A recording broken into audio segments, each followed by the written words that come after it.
Kanan nating nakikita ang mga plastik na basura. Eva Vizcaya, nagdulot ng basa ilang kalsada ang magdamag na landslide sa barangay. Hindi po ng init ng panahon, ilang estudyante sa Quezon Province ang nahimatay. ulan doon. Dulot ng habagat. Tingnan mo din. Hindi na maganda ang mga pangyayari sa bansa, no? Oo nga, nakabahala ng mga pangyayari sa ating bansa tulad ng baha, mga bagyo, at paggulang lupa at iba pa. Kanina pa kayo nakaupo dito ha. Anong bang pinapanood mo dyan? Pinanood kami yung mga pangyayari sa bansa. Tulad ng pagbaha, landslide, bagyo. Ano bang dahilan ng bakit nangyayari yan? Siguro ito na yung mga epekto o resulta ng mga binagawa ng mga tao. Imbis na natin ang kabligitan, kayo bang sumisira ito? Oo nga, no? Isa sa mga dahilan kasi kung ba't bumabaha ay ang pagputol ng mga kahoy sa kabundukan. Walang disiplina sa sarili, tapon kahit saan ng mga basura. Kaya dulot ito. Isa ito sa mga dulot o dahilan kung bakit bumabaha tayo. Kaya, ikaw, bata ka pa, dapat alam mo na din, dapat nangyari sa nagkapaligilan. Tama. Pag may nakita kang mga basura, dapat pulutin mo. At dapat tayong mga tao, dapat magtanim tayo ng mga kahoy sa mga kabundukan na wala nang kakahoy, dapat magtanim tayo. At disiplinahin natin ang ating sarili, pulutin natin ang mga basura kahit saan. No? Tara? Ang init mga be! Oo nga, so grabe init. Alam niyo ba kung bakit sobrang init ngayon? Aba malay. Papunta na mga puna? Maaari. Pero isa sa mga rason kung bakit sobrang init ngayon ay ang pagsunog ng mga basura at ang mga usok ng mga sasakyan na yan. Dahil sa usok na yan, pinipis yung ozone layer natin. Kaya pala. Kaya pala.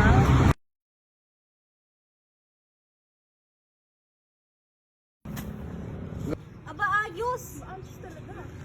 Mga tao naman talaga kung saan-saan nagtatapon ng basura. Pulutin nyo nga yan. Ba't ako? Hindi ako nagtapon yan. Ay, mapulot. Di kami nagtapon yan. Bahala kayo. Bahala kayo dyan.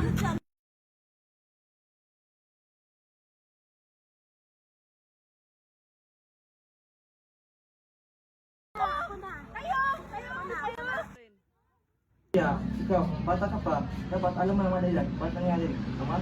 Ganito. Oo nga, tama. Kapag may mga basura na nakatapon kahit saan, dapat pulutin natin at dapat may disiplina tayo sa sarili. Ako na nga. Alam niyo ba, isa ito sa dahilan kung bakit bumabaha. Nagkakaroon ng bagyo at dahil sa basurang ito, bumabara sa kanal at naiipon ng tubig, kaya bumabaha.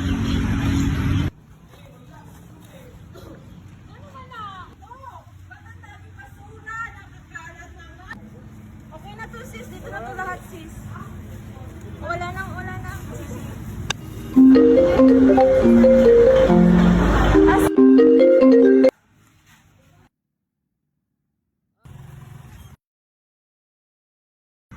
Hello ma'am, Salia po ba to? Opo, ako nga po. Sino ba to? Ma'am, may parcel po kayo. Ha? Kaka-order ko lang yan, ba? Ito mabilis naman dumating. Ewan ko po. Saan po kayo? Ihahatid ko po sa inyo. Sige po. Isasend ko na lang po sa inyong address. Sige po, salamat.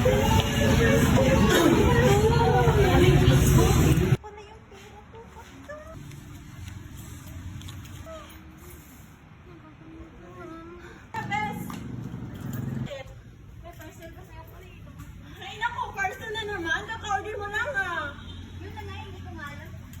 Bigla-bigla na lang dumarating, kaka-order ko lang yun. At tapos, ano sasabihin natin yan sa mama mo? Ako nang bahala. Ay, nako, sige na nga. Magkano ba? 500. 500. Ito. Salamat rin sa promise ba? Bayaran ko to bukas. Okay.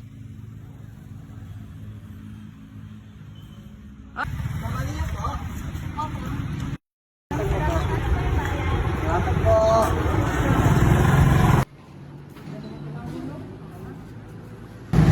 Saya siguro no kung nandito yung anak natin. Tawagan natin. Sige, tawagan natin.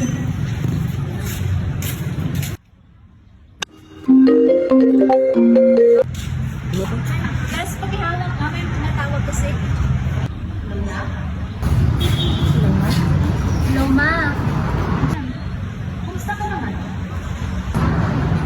Ma, kulang kasi yung allowance na pinadala niyo sa akin eh. Kasi, ano po eh, napakaraming bayarin ko. Sige po, ma. Thank you. Bye, ma. Bye pa. Oh, Bes, ano sabi? Nagsisinungaling ka na naman. Eh, ano pa nga ba? Kailangan kong sinungaling kasi wala akong pagbayad. Ay, nako, huwag mo na uulitin yan ha. Huwag ka na umorder ng umorder. My God! Na, talaga to. Last na lang. Okay, let's go! Tara. Let's go!